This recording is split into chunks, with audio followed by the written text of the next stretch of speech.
Преди 2 месеца си направих YouTube канал, който обмислям от много време на английски език. И сега реших да направя и на български език, защото си дадох сметка, че просто последните години много съм се отделила от усещането да работя в България, да правя каквото и да било в България, което е свързано по някакъв начин с видео, с филми, понеже това е нещо, с което аз се занимавам. Аз съм монтажист по професия, филмов монтажист. Обаче реших, че всъщност е много красиво и хубаво да използваш родният си език и също така да достигаш до хора, с които, да, сте израснали в една и съща среда или в много сходна среда и общо взето хората, които са българи, на които говоря, ще знаят много повече неща, които мога да кажа като референции или каквото и да било. Реших да направя този канал, за който съм супер развълнувана и притеснена. Мама ми звъни, тук що и затворих.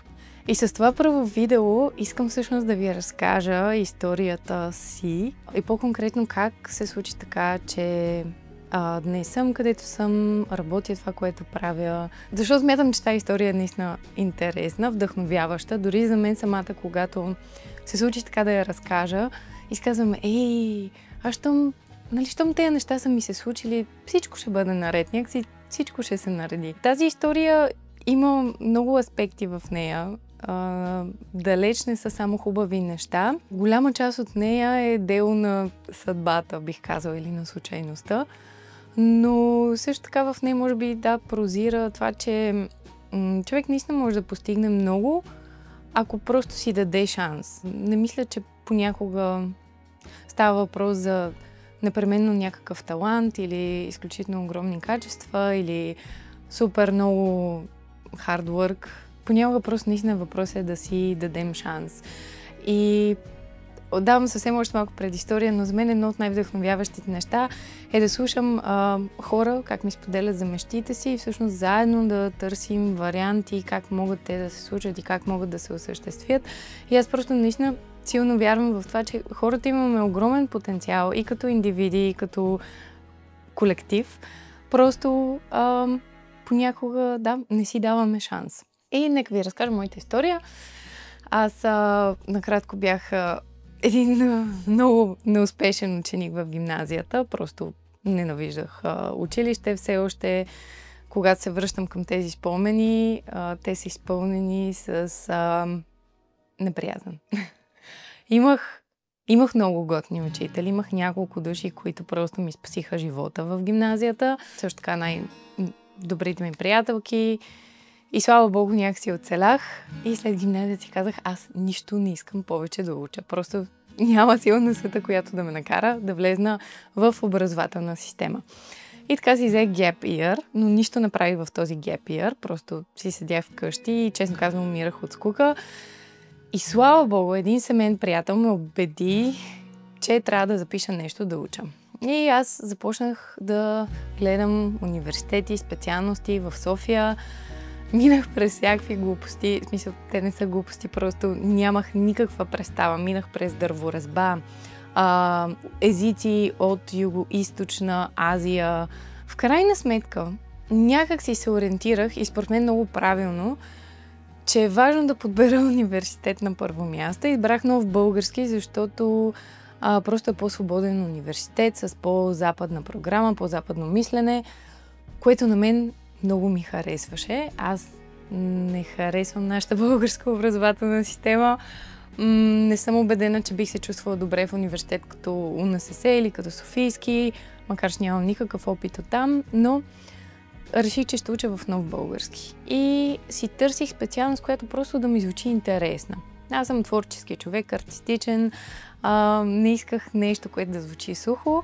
И така се спрях на кино и телевизия и на интериорен дизайн. И понеже успехът ми беше достатъчно голям, че да влезна в общо взето каквото си пожелая, в крайна сметка беше малко лонче-бонче и избрах кино и телевизия просто ей тъй. И оттам започна голямата промяна в живота ми, защото в гимназията бях свикнала да ми казват колко съм мързелива, дезорганизирана, хаотична, колко... много е интелигентна, но не учи, нали, все едни такива изказвания, които аз самата получавах, майка ми получаваше по родителски срещи. И малко или много израснах с тази представа, че мен просто, нали, нещо не ме бива, нещо не ми е наред. Аз завърших втора немска, където по-голям част от съучениците ми искаха да учат някакви много конкретни неща, тип финанси, медицина, не знам какви са другите мейнстрим специалности, но бяха така смисъл доста амбицирани за оценки, за някакво бъдеще в чужбина. Родителите им доста ги стимулираха, една голяма част от тях. И аз просто не се вписвах. Там имаше и други хора, които не се вписваха, не бях единствена. Но мен тези неща не ме вълнуваха. Аз не можех да разбера как така някаква хартийка ще ми определя живота. И както и да е. И съответно в Нов български, започвайки да уча кино и телевизия, аз просто се влюбих в това, което уча. Бях като някакво малко дете, правих си всички домашни на време, ходих на всички лекции, ходих на допълнителни лекции, на лекции, които дори ги нямах записани, просто защото ми беше супер, супер интересно. Имаше невероятни преподаватели, учихме предмети, които по никакъв начин не са свързани с кино и телевизия. Примерно антропология, религия, митология, история на изкуството, египтология, естетика, етика, социология. И не знам, аз бях на върха на щастието, реално до COVID, защото в третата ми година някъде влезнахме, дойде пандемията, но до това време аз бях на първа линия в университета и не знам, сега си мисля, че може би някой от колегите ми в университет с мисли каква е тази зубърка, тук е дошла, нали се бута да участва в нещата, но всъщност за мен това беше наистина прецедент в живота ми. В нещо, което е в образователна система. Иначе винаги съм била много любопитен човек, много четящ човек, интересуващ се човек. Просто, нали, в училище, ама не беше моето. И в крайна сметка първата година, нали, в Нов български такава е системата, че 3 години учиш всичко свързано с кино и с телевизия. Четвърта година трябва да специализираш нещо. Режисура, операторство, монтаж, още нещо имаш. Драматургия. И супер сладко, защото може би така една от най-близките ми преподавателки в университета, първата година ни даде задача да напишем на едно листче какви искаме да станем, като завършим. И аз написах, аз не знам каква искам да бъда, но знам със сигурност, че не искам да ставам монтажист, защото не мога да си представя да работя на компютър. И супер смешно, като се дипломирах 5 години по-късно, защото завърших 1 година по-късно. Тя ми даде това листче да го прочета. Както казах в началото на видеото, аз съм филмов монтажист, с това се занимавам вече 8 години.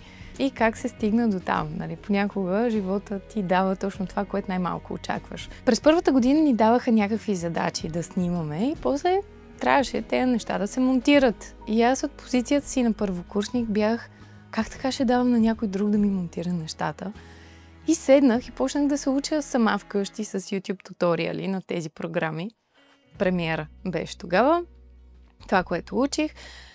И си спомням, прекарвах някакво огромно количество време пред компютъра да монтирам нещо, което е 2 минути.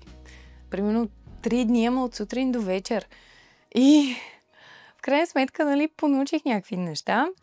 И в началото на втората година същата тази преподавателка, за която ви казах, покани тези ученици, които така малко повече се изпъквахме, просто защото бяхме доста заинтересовани, много участвахме, справяхме се добре и ни покани да отидем в едно студио за монтаж, да се учим от нейния приятел, който тогава имаше да монтира нещо. И ние отидохме 8 човека, 8-10 човека и тя ни каза, че в това студио си търсят стажанти. И съответно човека, който тогава отговаряше за студиото, ни разведе, показа ни някакви неща и аз веднага взех да запомним всичко, което казваше. И просто много исках да се науча да монтирам. И в крайна сметка прекарахме там няколко дни, може би седмица, и този човек накрая каза, че иска да вземе мен и още едно момче като стажанти. И аз бях супер на върха на щастието.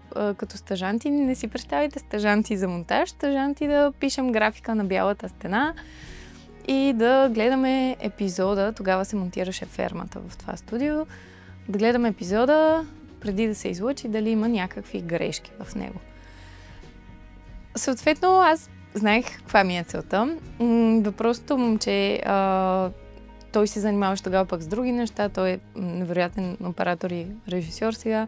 Съответно, това не му беше приоритет и аз в крайна сметка останах единствения стажант там. И това, което се случи е, че през деня си вършех стажантската работа.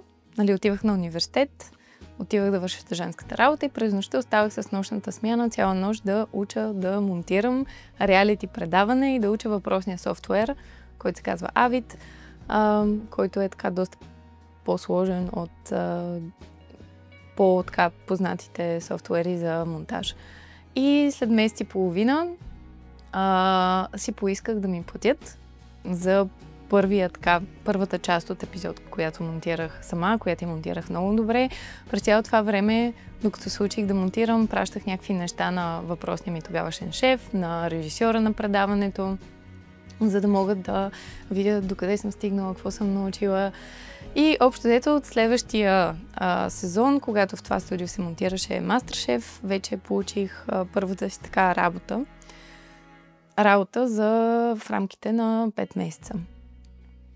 И така се случи, че започнах да работя по реалити предавания, основно като монтажист. Работила съм върху фермата, върху MasterChef, върху Гласът на България и последното предаване, което правих, беше Survivor.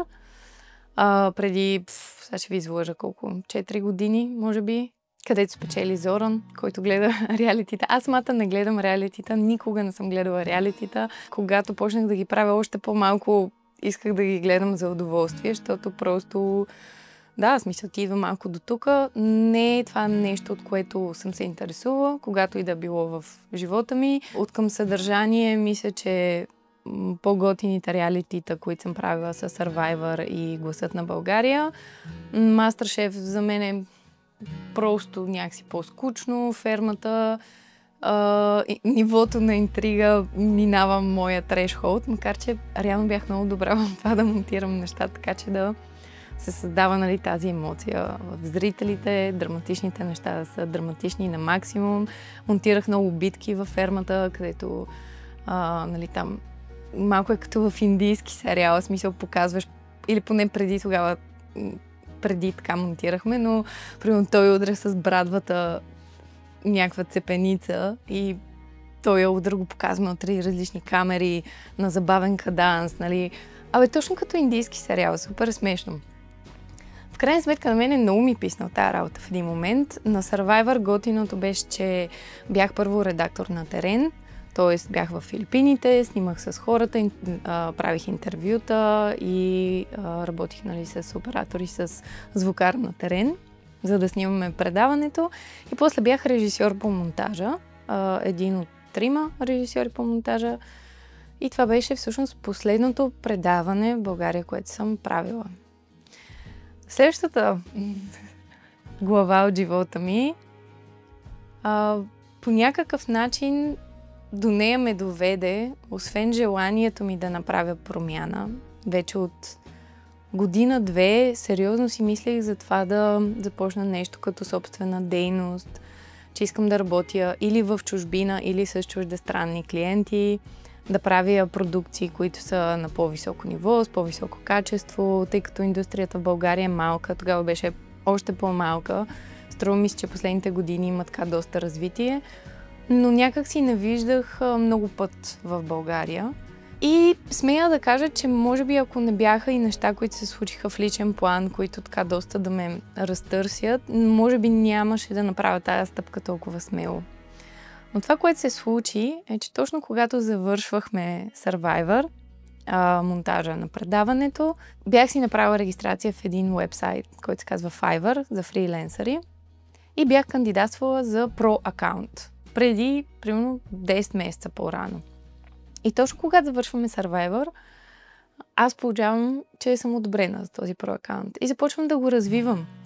До този момент в живота си никога не съм работила с клиенти на английски език. Като цяло езиците доста ми се отдават, но никога не бях водила свободна писмена комуникация, вербална комуникация.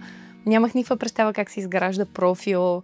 Зад гърба си имах портфолио само на реалити предавания, кажи речи, няколко независими студентски проекта, които съм правила и може би няколко малки професионални проекта и нищо повече. Имах един стар лаптоп в къщи, тъй като работата ми беше в студия, т.е. там ми беше осигурена цялата необходима техника и не като да бях много готова да представя някакво, кой знае какво портфолио, или да знам как да си направя този профил, или да имам техниката, с която да работя. Обаче си казах следното нещо. Казах си, виж сега, просто взимаш каквото имаш и правиш най-доброто с него. Буквално събрах където каквото имах, като неща за портфолио, монтирах си шоурилове, направих ги по възможно най-добрия начин, по който можех тогава. Този лаптоп, как съм работила с него, докато си купя хубав професионален лаптоп, само аз си знам. Защото започнаха да идват проекти. В началото бяха много малко, за много малко пари. Супер сложни неща правих. Този лаптоп прегрява. Чакам го да отгрее 1 час. Беше просто скандално. Взимам някакви неща, почнах да си купувам на изплащане. Слушалки, за да мога да правя по-качествена аудиопостпродукция. Екран, за да мога да... Нали, по принцип ние работим с 2 екрана. Най-така стандартно в монтажа. И беше някаква абсолютна лудница. Сега се сетия смисъл, беше много трудно. И финансово бях абсолютно... В смисъл, аз нямах никакви спестявания. Като цяло тогава въобще нямах никаква концепция в ума си за бюджетиране, за графици, за... Супер много ми липсваше организация в живота. Но въпреки това се хвърлих в това нещо и всеки клиент беше много доволен. Това беше много готино, аз съм супер старателна, много бързо уча, мисля, че справям доста добре в работата си и хората бяха наистина доволни. И... Майко, това нещо колко е голямо. Мисля, че ще трябва да го разделя в 2 видеа. Едно от предизвикателните неща в този период, в началото на стартиране на нов бизнес, беше първият ми онлайн разговор с клиенти. Моите клиенти досега са на 95% от щатите. Работила съм и с малко клиенти от Австралия, от Швеция, от Германия, но цялостно клиентите ми идват от щатите. Съответно, първият ми разговор беше с клиенти от щатите. Това бяха първите ми клиенти. И аз влизам в този Zoom call и срещу мен има още 3 лица, 3 мъже и аз просто бях толкова притеснена и само не мога нищо да кажа. В смисъл, говоря, ама толкова щупено, толкова неясно, изключително притеснена. Като се замисля, в смисъл, чак ми е трудно да се върна назад и да си представя това нещо. Просто, когато си минал през някакви неща и така, върнеш лентата назад и си дадеш сметка, и си казваш, вау, в смисъл, ако тогава, нали, примерно, знаех къде ще съм след 3 години, нямаше да го повярвам. Не, че, нали, не ме разбирате погрешно, не, че съм постигнал някакъв гигантски успех, особено от към финансова гледна точка, като цяло имам еквивалента на добра работа и живея нормално и добре, нали, нищо повече от това. Но в творчески план, да, имах страшно много удовлетворение последните години и направих проекти, които в България просто нямаше да имам шанс да направя нещо такова. И тук е момента да кажа, че когато започнах с това нещо, след като приключи Survivor, толкова нямах пари, че просто се върнах в Благоевград, в жилището на майка ми. И се изолирах малко от света, бях буквално без пукнат лев и тогава бях решила, че ще заминавам за Холандия да уча магистратура. Набързо се бях дипломирала в Нов български, бях си взела последните 2-3 изпита, защитих си дипломната работа успешно, завърших като режисьор. И в Благоевград, в апартамента на мама, на кухненската маса, се работя и някак си съм си наумила, те неща вече не ги правя. Обаче тогава ги правих така. Бях си наумила, че аз ще замина да уча магистратура в Холандия. Мен няма кой да ме издържа. В смисъл от 15 годишна работя. Нямам никакъв шанс да се справя. В смисъл, мен ми трябваха някакви 1000 евра, за да мога да си наема квартира, да има с какво да живея и така нататък, които ги нямах. Не знам как ги събрах. Някак си дойдоха някакви проекти, някакви пари. Междувременно аз си намерих студио, защото тогава нямах толкова много клиенти. Си казах, аз трябва там нещо да работя, как ще се издържам. Намерих си университет, кандидатствах, приехаме. На интервюто ми се смяха тези хора. Аз бях такава, защо ми се смеят? Сега някакви глупости ли казах. Оказа се после в последствие, разбрах, че това е някакъв доста престижен арт университет, където повечето ми колеги бяха кандидатствали за 2 година или ги бяха държали в waiting листа няколко месеца, докато мен ми бяха приели в рамките на 1 месец. Аз въобще не си давам сметка къде отивам. Отидох в Хага, в Холандия. Намерих някакво студио в Хага, които правят видеа, маркетинг и така нататък. Те не търсиха хора, обаче аз им писах и общо взето малко и много почти ги принудих да ме вземат. Не принудих, но ги убедих да ме вземат. Подписах договор с тях. Вече имах договор за работа. Имах писмо от университета. С тези 2 документа успях да си намеря квартира. Всичко това се случва от разстояние. Аз нямам пари да отида в Холандия и да си, примерно там да седа на място, да си търся някакви неща. Всъщност единственото, което направих е, че заминах в Холандия, за да мога да се срещна с работодателите си. И една от най-добрите ми приятелки ми даде пари на заем. Майка ми плати Airbnb-то и отидох и останах там 3 нощувки, за да си подсигуря работното място. След това ми дадоха договора, намерих си квартирата. Как стигнах до Холандия? Майко, това нещо ще направя отделно видео за това. Само ще ви кажа следното нещо. Пътувах с бус, който намерих в обява във Фейсбук. Този бус се разпадаше, превозваше хора от ромски произход, които милите бяха наистина неграмотни. Мен ми беше жал за тези хора. Те не знаеха къде отиват. Всъщност схемата беше такава, че работодателя им плаща на шофьора, който беше единствения измежду тях, който беше грамотен. Той ги взима от София. Карахме по някакви офроуд пътища през ромски села да си събираме, пътниците. Заради това от София до Видин ни отне 7 часа пътя.